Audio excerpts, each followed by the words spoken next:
There's an urban legend that Coca-Cola sort of invented the modern Santa, but really he was already the figure that we know in the red and white big suit. And in the Okay. 30s, they thought, aha, he fits our branding, so we're going to use Santa in Ah, our ads. gotcha. So it was that way round.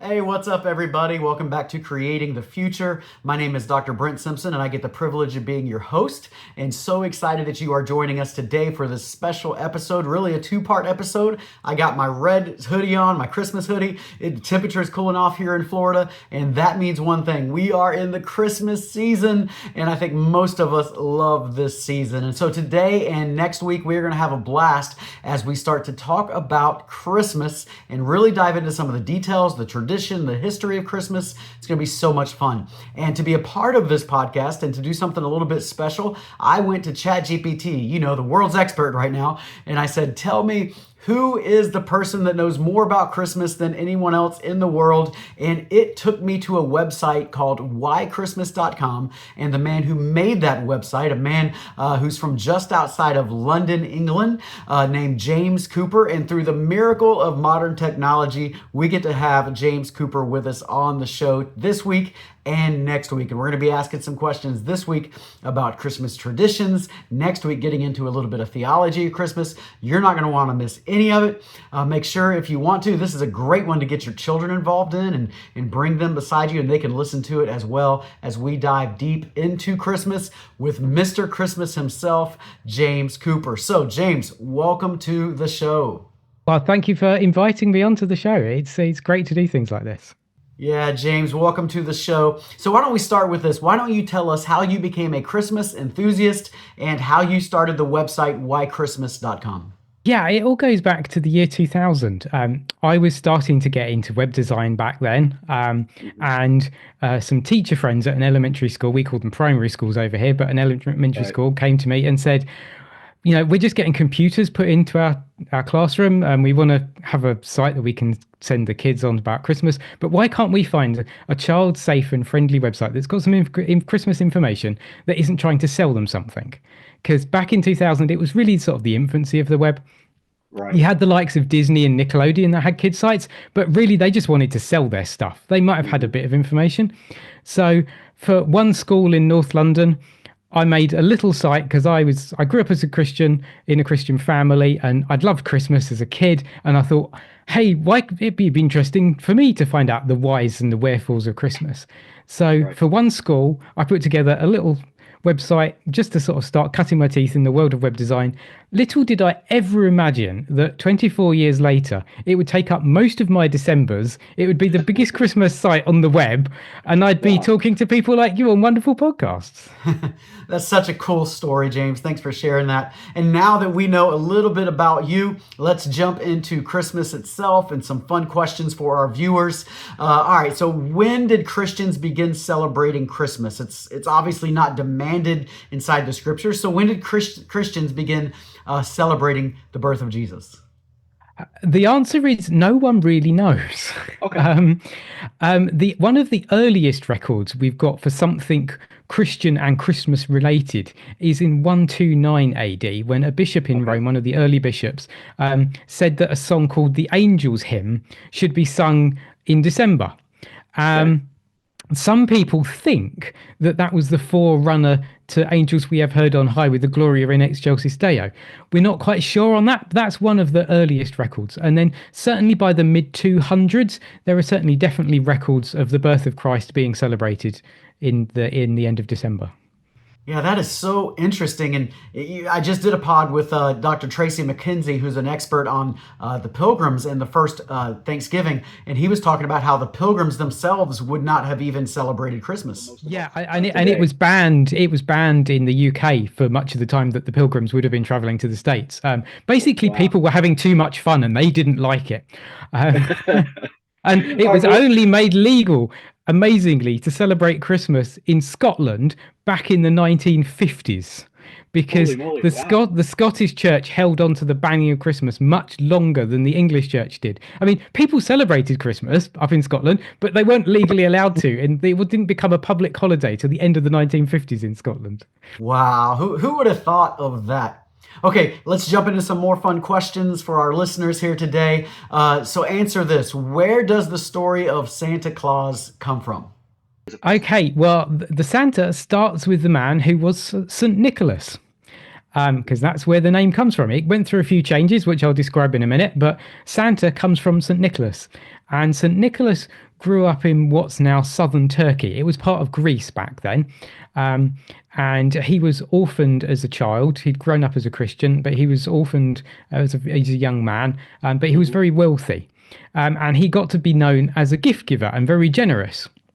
Yeah. And one of the most famous stories about his gift giving is that there was a family in the village that he lived, and they had three daughters, and they were a very poor family, which means that the daughters couldn't afford dowries to get married. So the Hmm. likelihood is that they would have had to go into prostitution. So to Right. stop this, when the first daughter came of age, St. Nicholas dropped a bag of gold either down a chimney or through a window, and it fell into a stocking or a shoe. And Okay. in different parts of the world, you get presents still in stockings and shoes. Right. And he did Right. this for the second daughter. And when the third daughter came around, the father had got a bit sort of savvy to it at this point and wanted to find out who this gift giver was. So he Hmm. tracked down St. Nicholas. And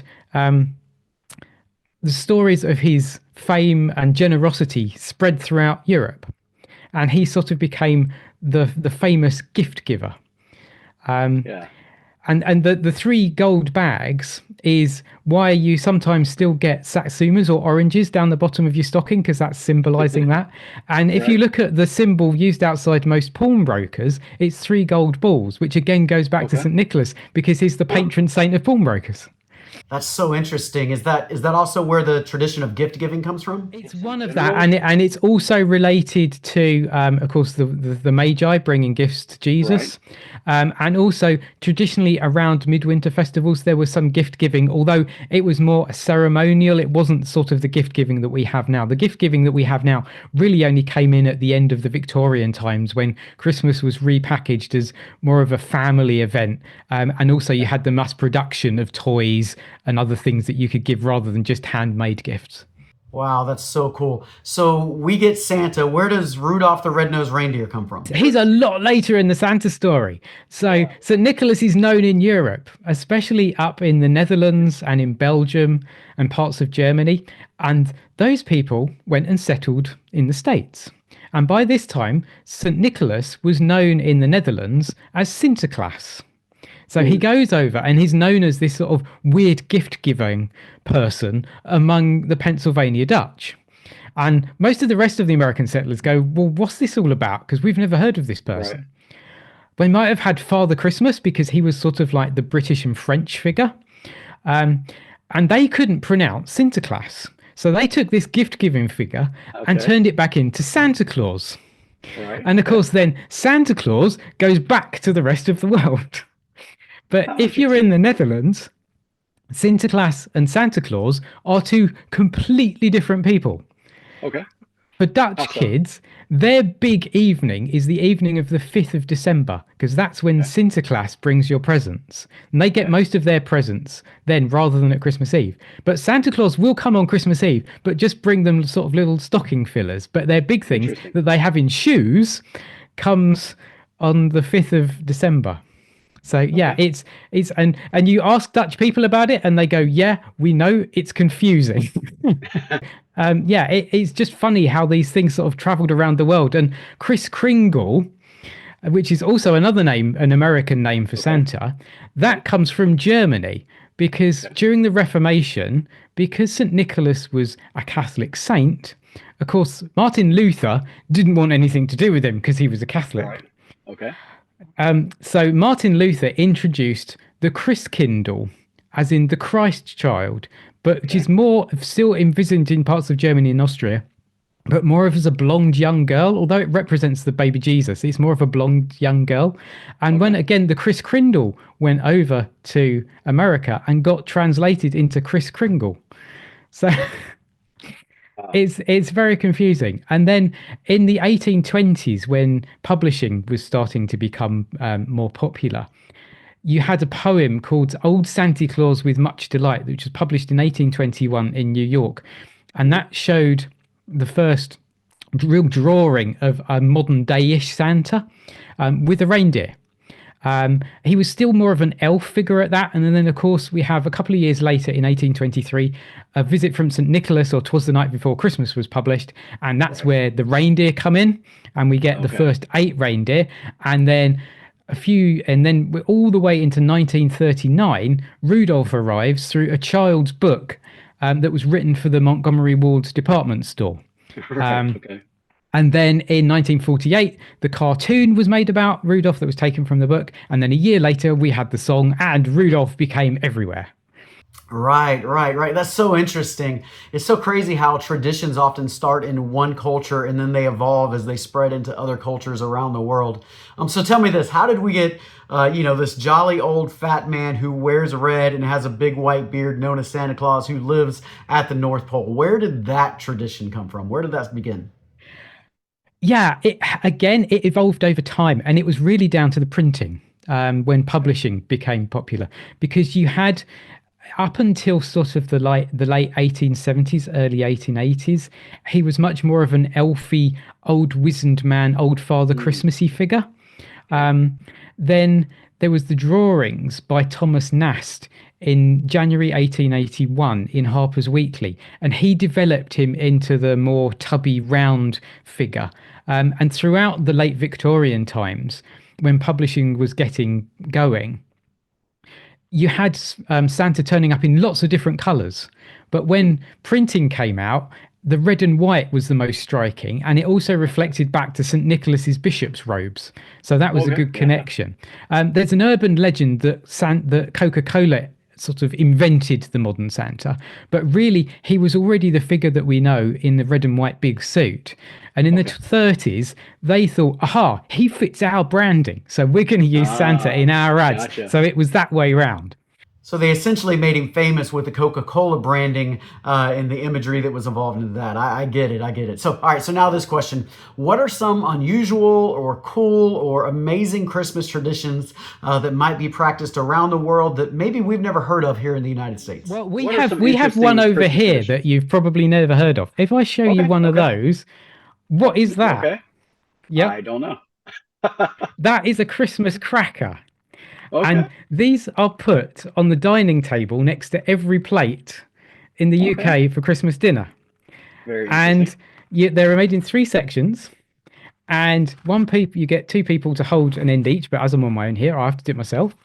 And you rub it and you pull an end each, and you pull it and it goes crack or bang. Oh wow. And Okay. then in your cracker, you have a a paper crown that you have to wear and sit and look daft while you're eating your Christmas dinner. You have to put that Okay. on. How funny is that?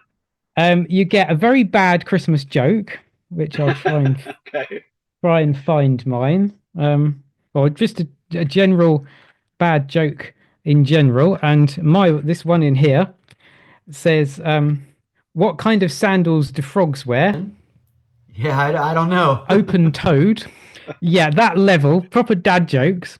Right. And then Right. there's Right. generally a really rubbish toy as well. And to go with the theme, I have a little jumping plastic frog in this one.